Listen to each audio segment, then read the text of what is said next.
Տիկին Անդրեասյան, շողակաթի հետ կապված դեռ հարցականի տակ է ճակատագիրը, բայց գիտենք, որ շողակաթը տալիս է մշակութային, կրթական, հոգևոր հաղորդումներ, արդյոք ձեզ չի մտահոգում հեռուստաալիքի հետ կապված այս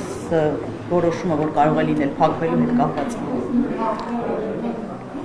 Ես իմ տեղեկությամբ մենք խոսում ենք ոչ թե փակման մասին, այլ խոսում ենք մրցութային գործընթացով նման բովանդակություն ստանալու մասին եւ կարծում եմ, որ այստեղ բուն բովանդակության փաստը ամենևին վտանգված չի, որովհետեւ բովանդակությունը շարունակելու է մնալ կրթական, մշակութային, հոգևոր, փոխվում է եղանակը, ինչպես ստանալ այդ բովանդակությունը, դա արվելու է մրցութային եղանակով, այնպես որ չեմ կարծում, որ այստեղ կրթական եւ մշակութային բովանդակության տեսանկյունից որևէ վտանգ կունենանք եւ գիտեք մի բան էլ կուզեմ ասել, հատկապես որպես կրթության նախարար, մենք նաեւ պետք է շատ լավ պատկերացնենք, թե որ հարթակներն են, որ ավելի ազդեցիկ են ու պահանջված են այդ տարիքային խմբերի կողմից։ Եթե մենք իրենց համար բովանդակություն ենք պատրաստում, կարծում եմ դուք էլ որպես լրագրողներ կհամաձայնեք ինձ հետ, որ օրինակ մեր դեռահասների շատ ավելի փոքր մասն է, որ հեռուստացույց է դիտում եւ մենք պետք է նաեւ շատ լրջորեն մտածենք այն հարթակներում այդ բովանդակությունը տարածելու, որոնք որ հենց լսարանին ավելի շատ հասնելու հնարավորություն սոցցանցերի ֆինանսավորումը կարծում եմ նախարարության գործառույթի խնդիրը չի, մենք կարող ենք բովանդակության ֆինանսավորում ունենալ, բայց տարածման հարթակները դրանք առանձին մարքեթինգային ռազմավարություն են պահանջում, որպեսզի իսկապես թիրախային հենց այն լսարանին հասնեն, որին որ մենք ուզում ենք հասնել։ Տիկին նախարկում եք դուք արդյունավետ համարում եք շողակաթի բովանդակությունը, թե ոչ, այն մասով ինչ որ պետությունը մասնակցություն ունի։ Գիտեք, ես չեմ կարող ինձ իրավունք վերապահել որևէ գնահատական տալ, որովհետև դրա համար պետք է առնվազն օրինակ վերջին տարիներին հետևեի հեռուստաալիքի, ես անկեղծ ասած ընդհանրապես չեմ հասցնում նայել որևէ հեռուստաալիք, էպիզոդիկ կարող եմ որևէ հաղորդումներ, որևէ ծրագրեր, որևէ ռեպորտաժներ դիտել, բայց սիստեմատիկ որևէ բանի հետևել չեմ հասցնում։ Ես կարծում եմ, որ կրթական մշակութային բովանդակությունը կարևոր է եւ կարծում եմ, որ կառավարությունը վերջին շրջանում նաեւ քայլեր է ձեռնարկել այդ ուղղությամբ, օրինակ հանրօգուտ մեդիա միջավայր հիմնադրամի ձևավորումը եւ համապատասխան դրամաշնորհների տրամադրումը կարևոր քայլ եմ համարում, որպեսզի այդ բովանդակությունը խթանենք։ Ներողություն մի հարց Տիկին Անդրեասյան, ձեր բացատրությունները հասկանալի են, դիտումների հետ կապված կոնտենտի գուցե ավելի լավ հարթակներ տեղափոխելու, որ ավելի շատ տարածվի կրթական մշակութային այդ հաղորդումները, բայց տեսեք, այդ թեման շողակաթին հանրային հեռարձակման հնարավորություն զրկելու 1 տարի առաջ այստեղ ակտիվ քննարկվեց, ամեն դեպքում հրապարակային, երբ Բագրատ Սրբազանը սկսել էր շարժումը, եւ այս ամբողջ եւ այստեղ էլ ասին չի լի փակենք այդ փողը տանք այդ շողակաթից բրծնենք, ու հետո սկսվեցին այդ քայլերը հասան այս հանգրվանին։ Տեսեք, դա տեղ ունեցավ վարչապետ, կաթողիկոս, հոգևորականներ այդ հակամարտության փուլում եւ ստացվեց, որ այսպես ահա քաղաքական վրեժխնդրություն դարձավ իրեն զրկելու հանրային հեռարձակման հնարավորությունից։ Դուք մտավախություն չունեք եւ ձեր ղեկավարած նախարարությունը չէր արարել ի տարբերություն հանրային խորհրդի դիրքորոշմանը։ Դուք մտավախություն չունեք, որ այս պատմության մեջ կմնաք մի նախարար, որը կողմ դարձավ իշխանության այդ քայլերին, որը ունի ոչ թե ձեր բացատրած բովանդակությունը, այլ առերևույթ տպավորությունն է, որ քաղաքական բովանդակություն է, դիմադիրներն էլ ասում են վրեժխնդրություն է, որ դուք ուղղակի մաս դարձաք այդ գործընթացին։ Գիտեք, դուք որոշակի որակումներ եք տալիս, որը ձեր գնահատականն է իրավիճակի, ինչ որ տրամաբանությամբ, ինչ որ գործընթաց։ Դե գիտեք, առերևույթ բառը արդեն ցույց է տալիս, որ դա որակում է, որտեղ առերևույթը ինքը որակման նշում ունեցող բառ է, իմաստային առումով։ Ես ասացի, իմ պատասխանը հստակ է, որ ես կարծում եմ, որ կրթական մշակութային բովանդակության հետ չեմ կարծում, որ որևէ բան տեղի կունենա, որովհետև ոչ թե չեղարկվում է բովանդակության կարևորությունը, այլ ընդհանրապես դրա ձեռքբերման եղանակն է, որ փոխվում է եւ կարծում եմ, որ մրցութային եղանակով եւ եթե իմ կարծիքը կուզեք, ես կարծում եմ, որ մրցութային եղանակը բոլոր այն դեպքերում, երբ որ դա կիրառելի է, միշտ տալիս է ընտրության հնարավորություն։ Իսկ դա միշտ լավ է, որտեղ գիտեք, երբ որ մի գործ անում ես մի տարի 2 տարի, 3 տարի, 4 տարի, 5 տարի, մեզնից բոլորը ունեն այդ ուրեմն մտայնությունը ընկնելու որոշակի իներցիայի մեջ եւ ես կարծում եմ, որ մրցութային գործընթացները թույլ են տալիս նաեւ նոր ու թարմ գաղափարներ բերել։ Եվ եթե մենք ունենանք ընտրության հնարավորություն ու ընտրենք լավագույնը, խոսում ենք լսարանի մասին, խոսում ենք արտադրանքի մասին։ Եվ վերջո շահելու է առաջին հերթին լսարանը, որտեղ արտադրանքի բովանդակությունն էլ կարող է լինել նույն շողակաթինը, եթե ինքը մասնակցի մրցույթի, շատ ավելի որակյալ։ Դուք համարում եք, որ դա քաղաքական գործընթաց չէ, հենց շողակաթի օգտիներ են։ Ես համարում եմ, որ սա մի գործընթաց է, որտեղ մեր վերջնական նպատակը պետք է լինի լսարանին ավելի որակյալ արտադրանք տալը։ Եվ կարծում եմ, որ այդ նպատակին ուղղված գործողությունները համաչափ են, որտեղ մրցույթի միջոցով կարծում եմ, որ ավելի որակյալ արտադրանք ստանալու հնարավորություն կունենանք։ Տիկին նախարար, տարածաշրջանային լեզուների դասավանդումն է նաև քննարկման կենտրոնում հայտնվել։ Կարող եք ասել հիմա օրինակ ադրբեջաներեն, թուրքերեն, վրացերեն, պարսկերեն, քանի դպրոցներում է դասավանդում։ Գիտեք, շատ հետաքրքիր է, որ մենք երբ որ այս ծրագրի մասին խոսում էինք օրինակ 3 տարի առաջ եւ խոսում էինք հենց ինքներս, որովհետեւ եթե կհիշեք, կառավարության ծրագրում առանձին թիրախ է դրված, որ տարածաշրջանային լեզուների ուսուցում խրախուսենք մեր դպրոցներում 21 թվականին կառավարության ծրագիրը ընդունվեց, այդ կետը գրված էր, մենք դրանից հետո աշխատանք տարանք, մեծ հետազոտություն իրականացրեցինք դպրոցների շրջանում, 400 դպրոց ցանկություն էր հայտնել, որ որևէ տարածաշրջանային լեզու կուզենա ուսուցանել, ընդ որում նրանց մեծ մասը ընտրել էր թուրքերենը։ Այստեղ մենք ունեցանք կադրերի լուրջ խնդիր, որովհետև բնական է ցանկություն կարող են ունենալ, բայց մասնագետներ պիտի ունենան, որպեսզի ուսուցում իրականացնեն եւ դրա պատճառով շուրջ 3 տասնյակ դպրոցներ է, որ կարողացան տարբեր տարածաշրջանային լեզուների ուսուցանում իրականացնել։ Ավելի ակտիվ է իհարկե պարսկերենը, որտեղ կան ավելի մեծ հնարավորություններ, նաեւ դեսպանատան հետ համատեղ աշխատանք կա եւ դեսպանատունն էլ աջակցում է թվում պարսկերենի իմացությունը բարելավելու։ Վրացերենով ունենք 3 դպրոցներ, ադրբեջաներենով ունենք 3 դպրոցներ եւ ես միայն պետք է խրախուսեմ, որպեսզի մեր ավելի շատ դպրոցներ տարածաշրջանային լեզուներ ուսուցանեն, որովհետեւ մենք ապրում ենք այս տարածաշրջանում, լեզուների ուսուցանումը նաեւ միջոց է ճանաչել մեր տարածաշրջանը ու ես կարծում եմ, որ շատ կարեւոր է այդ գիտելիքը տարածել, որպեսզի մենք խոսելիս նաեւ հասկանանք ինչի մասին ենք խոսում։ Այդ դեպքում ինչու է այդպես ըստ ցանկության այլ ոչ թե պարտադիր կրթական։ Որովհետև ելի եմ ասում, մենք այս պահին ունենք մասնագետների խնդիր։ Օրինակ, բոլորովին վերջերս Երևանում այցի էր եկել Վրաստանի կրթության, գիտության եւ երիտասարդության նախարարը։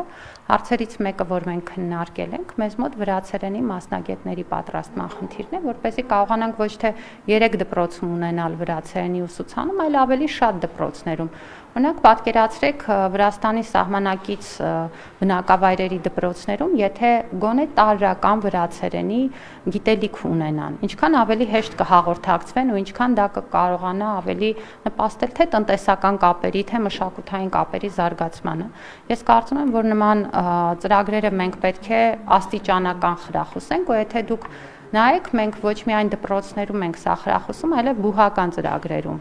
Այսինքն սկզբում պետք է ուսանող ունենանք, որը հետո կգնա եւ ուսուցիչ կաշխատի։ Դպրոցի մասին է կներեք։ Թուրքերենի եւ ադրբեջանի պարագայում այո։ Մենք իսկ տիկին նախարար, իսկ ինչու ասում եք 21 թվից կա, բայց համապատասխան աշխատանք չի տարվել, արշավ չի արվել բավարար չափով, կներեք, որ մարդը հիմա որ լսում է, որ ադրբեջանն է սովորում, այ դա հասկանա, որ ինքը լրացուցիչ լեզու է, սովորելու հնարավորություն է ունենում, այլ ոչ թե այ եկան թուրքերը մեզ գրավեցին։ Կամ ադրբեջանին հաջողական։ Գիտեք, ես ցավում եմ, որ սա էլի այդ կոնտեքստում է ներկայացվում, ընդունում եմ ձեր ասածը, ես ընդհանրապես ինչ որ մեզ ասվում է հանրային հաղորդակցության իմաստով, լռելյայն ընդունում եմ, որովհետև հանրային հաղորդակցությունը անընդհատ բարելավելու կարիք ունենք եւ անընդհատ մեր քաղաքացիների հետ երկխոսության մեջ լինելու կարիք ունենք, որպեսզի բոլոր ծրագրերը, դրանց նպատակադրումները եւ այդ կոնտեքստները ճիշտ ներկայացվեն, բայց թույլ տվեք ասել դուք էլ ձեր դերը ունեք այդտեղ, որովհետև լրագրողներն էլ պետք է կողմնորոշ են, ոչ թե ապակողմնորոշ են։ Միշտ չի, որ լրագրողներն էլ օգնում են մեզ, հաճախ ապատեղեկատվությունն էլ տարածվում է տարբեր լրատվամիջոցների կողմից եւ ես հույս ունեմ, որ նաեւ այսօր մեր խոսակցությունը առիթ կտա, որպեսզի ճիշտ տեղեկատվություն տարածվի։ Մանկավարժական համալսարանում ռեկտորի հետ տեղի ունեցած դեպքից հետո պաշտոնակատարի նշանակում եղավ, հիմա գործունեությունը համալսարանի ընթացքի մեջ եկան, ինչ որ խնդիրներ։ Մենք հիմա գտնվում ենք ժամանակավոր պաշտոնակատարը իրավիճակի վերլուծության փուլում է եւ տարբեր հարցեր է նայում եւ դիտարկում, որպեսզի նաեւ այսօր մենք օրինակ հոգաբարձուների խորհրդի նիստ ունենք, որի ժամանակ քննարկելու ենք արդեն իսկ այն տվյալները, որոնք պաշտոնակատարը հասցրել է վերլուծել, որպեսզի տեսնենք, թե ինչ հարցերի շուրջ որոշումներ կայացնելու կարիք կա խորհրդի կողմից։ Գիտեք, որ խորհուրդը գործադիր ֆունկցիաներ չունի, բայց այս փուլում մենք ավելի ակտիվորեն կներգրավենք մոնիտորինգի շրջանակներում, որպեսզի վստահ լինենք, որ բուհի գործընթացները ճիշտ են գնում։ Այս պահին ժամանակավոր պաշտոնակատարը նշանակված է մի քանի օր է, որ աշխատում է, բոլոր այն անձինք, ովքեր իրավապահ մարմինների ներկայացրած տեղեկատվությամբ ունեին մեղադրյալի կարգավիճակ, նրանց պաշտոնավարումը կասեցված է, այսինքն խոսքը միայն ռեկտորին չի վերաբերում, այլ նաև համապատասխան աշխատակիցներին։ Մենք շատ լուրջ պիտի վերլուծենք այս խնդիրները, իհարկե իրավապահ մարմինները եւ նախաքննությունը կգան ավելի ամբողջական հարցերի պատասխաններ տալու, բայց մենք էլ մեր հերթին մեր անելիք ունենք, որը զուգահեռ կանենք։ Տիկին նախարար վարչապետի քաղաքական պայմանագրի առաջադրումներն է սկսվել արդեն գալիք ընտրությունների ցուցակում։ Դուք պատրաստվում եք ինքն առաջադրվել կամ ձեզ առաջարկ եղել է արդեն առաջադրվել ԿՊ-ի ցուցակով եւ քաղաքացի ընտրություններում։ Ես ճիշտն ասած չեմ մտածել այդ մասին անկեղծորեն, կարծում եմ, որ դա առաջին հերթին երևի թե կուսակցականներին է վերաբերում, քանի որ ինքս կուսակցական չեմ, ուղղակի չեմ էլ մտածել այդ հարցի մասին։ Կուսակցական չլինելու։ Ես ուղղակի չեմ մտածել այդ հարցին, անկեղծ ասած, այս պահին զբաղվում եմ այն գործով, որով զբաղվում եմ։ Տիկին նախարար վաղաշապատի թիվ 1 դպրոցի տնօրենը նաև ազատվեց պաշտոնից, նշված էր, որ նա քաղաքական զսպվածություն չի ցուցաբերել, որից հետո ուսուցիչները ձեզ դիմում ներկայացրեցին, պատասխանել էին կրթության բաժնից, որ կուսումնասիրեն եւ արդյունքների մասին կհայտնեն ուսուցիչներին։ Այս պահին ուսումնասիրել եք։ Այս պահին ուսումնասիրության ընթացքում է, որովհետեւ այդտեղ նաև լրացուցիչ տվյալներ են վերցրել մարզպետի աշխատակազմից, բնականաբար գրավոր, որպեսզի ամբողջական տեղեկատվություն ունենան։ Քաղաքացիները այո այցելել էին նախարարություն, հանձնել էին իրենց դիմում, մենք պատշաճ ժամկետներում կպատասխանենք բնականաբար։ Նախարար, կառավարության երկու նիստ առաջ Վայոց ձորի մարզի դպրոցներից մեկը լուծարվեց եւ միացվեց մեկ այլ գյուղի դպրոցի գյուղական համայնքների։ Եվ այս ֆոնին հարց է առաջանում, ինչպես է ստացվում, որ Մեդովկայում $2 միլիոն են ծախսում, դպրոց են կառուցում, իսկ այդ Վայոց ձորի մարզում չեն անում եւ միացնում են գյուղի դպրոցները միմյանց։ Կարևոր է ինչի մասին ենք խոսում, եկեք հստակեցնենք, դուք խոսում եք մի դպրոցի մասին, որը ուներ 2 աշակերտ եւ գրեթե չուներ ուսուցիչ եւ որտեղ դպրոցի անունը կար, իսկ իրականում բովանդակությունը չկար։ Եվ այդ երեխաների կրթության իրավունքի ապահովումն է առաջին հերթին, որ մեր օրվա խնդիրն է եւ ձեր նշած Վայոց ձորի մարզում տեղի ունեցած գործընթացը ուղղված էր նրան, որ մենք 2 երեխայի համար ապահովենք պատշաճ պայմաններ կրթության։ Ինչ վերաբերում է Մեդովկային, ես շատ ցավում եմ, որ Մեդովկայի դպրոցի, գիտեք, հատկապես Մեդովկայի դպրոցի մասին նման տեղեկատվություն տարածվեց եւ հրավիրում եմ բոլոր նրանց, ովքեր մի վարքյան անգամ կարող են կասկածել, արդյոք պետք էր սարքել Մեդովկայի դպրոցը, թե չէ, գնալ եւ տեսնել այդ դպրոցը։ Ես այդ դպրոցում եղել եմ, ես տեսել եմ այդ երեխաներին, իդեպ 64 երեխաներ են այնտեղ սովորում, եւ դեռ նախակրթարան պիտի բացվի, որտեղ ավելի շատ երեխաներ կգան։ Աղջիկների թիմ ունեն ֆուտբոլային, որը շատ մեծ ակտիվությամբ տարբեր մրցաշարերի է մասնակցում եւ որ դուք տեսնեք ինչպես են իրենց դպրոցը փայփայում, ինչպես են ամեն օրվա ամեն ժամը այնտեղ վայելում, կարծում եմ մնացած խոսակցությունները ուղղակի ամոթ է, անհարմար է, որ մենք խոսում ենք 64 երեխայի համար դպրոցական շենք ունենանք, թե չունենանք։ Պետք է ունենանք բոլոր այն տեղերում, որտեղ տեսնում ենք, որ բնակավայրի զարգացումը, տրամաբանությունը, աշխարհագրական դիրքը դա է հուշում։ Եվ մենք այս պահին էլ կառուցում ենք, ես ներկայացնում էի տվյալները եւ մինչեւ մյուս տարվա վերջ ունենալու ենք ավելի քան 300 դպրոցներ մեր երեխաների համար։ Եկեք չխոսենք այն մասին, կառուցենք այս դպրոցը թե չկառուցենք, խոսենք այն մասին, որ բոլոր դպրոցները կառուցենք, որովհետև անհարմար է, որ մինչև հիմա ինձ ծնողներ են գրում, որ այս դպրոցում սանհանգույցը նորմալ չի, երեխաները չեն կարողանում օգտվել, ցրտում է ջեռուցումը նորմալ չի, սառում են։ Սրա մասին եկեք խոսենք, մեր երկրում չպիտի լինի նման իրավիճակ, նման պայման։ Դուք աջակցում եք վարչապետին հակակաթողիկոսական այս արշավում, թե ոչ։ Ես կառավարության անդամ եմ եւ կիսում եմ կառավարության վարած քաղաքականությունը, ինչպես էլ պետք է լինի։ Այս կաթողիկոսի հրաժարականի կողմ մեկը սեպտեմբերին սեպտեմբեր է ասում, հունվարին հունվար, ձեզ որպես նախարար սա նորմալ է թե արդյոք անդրագիտություն։ Եթե դուք լեզվական հարցերից եք խոսում, ես առաջարկում եմ կուսակցական պատկանելությունը չընդգծել։ Եթե ես սկսեմ մեկնաբանել ինձ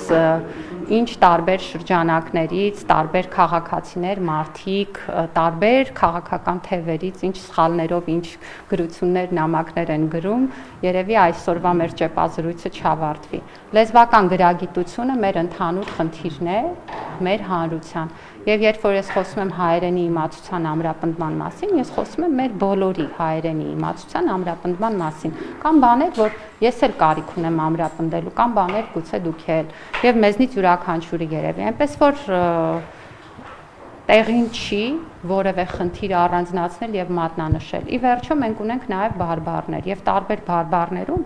որը ելի մեր լեզվի հարստությունն է, տարբեր բառեր ասվում են տարբեր կերպ։ Եվ գիտեք, ես նաև անթույլատրելի եմ համարում, երբ որ մարդկանց իրենց բարբառով խոսելու համար պիտակավորում եւ թիրախավորում են։ Մենք դպրոցներում ունենք առանձին բարբառագիտության դասեր հայերենի ուսուցման ժամանակ եւ նույնիսկ առանձին մենք նախագծեր ենք անում, որտեղ երեխաները հենց իրենց բարբառով տեսանյութեր կներկայացնեն։ Չպետք է մարդիկ ամաչեն իրենց բարբառից, դա քաղաքենիություն է, չի կարելի նման միջավայր ձևավորել հասարակության մեջ։ Մնացածը արդեն չեմ կարող մեկնաբանել։ Եվ կարծում եք, որ կաթողիկոսը պետք է հեռանա տիկին նախարար։ Դուք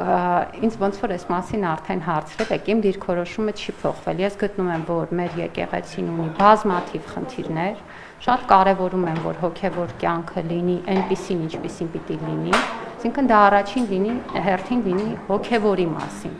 Չեմ կարծում, որ այս պահին այն ինչ տեղի է ունենում կապ ունի հոգևորի հետ, դա ինձ ինչպես եւ ցանկացած մեր երկրի քաղաքացու խորը ցավ է պատճառում։ Ես հույս ունեմ, որ այդ իրավիճակը արագ կհանգուցալուծվի եւ կարծում եմ, որ առաջին հերթին եկեղեցու շահերից է բխում հոգևոր կյանքի նորոգման գործընթացը եւ իմ կարծիքով իմ պատասխանը հստակ է։ Եթե հոգևոր հավաք կազմակերպվի, դուք կմասնակցեք։ Հոգևոր հավաք ասելով ինչ նկատի ունեք։ Փաշինյանը հայտարարեց, որ Էջմիածնում հոգևոր հավաք է պատրաստվում կազմակերպել եւ ազատագրել։ Երբ որ կազմակերպի կմտածեմ։ Չմոռանաք հավանել տեսանյութը եւ բաժանորդագրվել Civic AM-ի YouTube-յան էջին։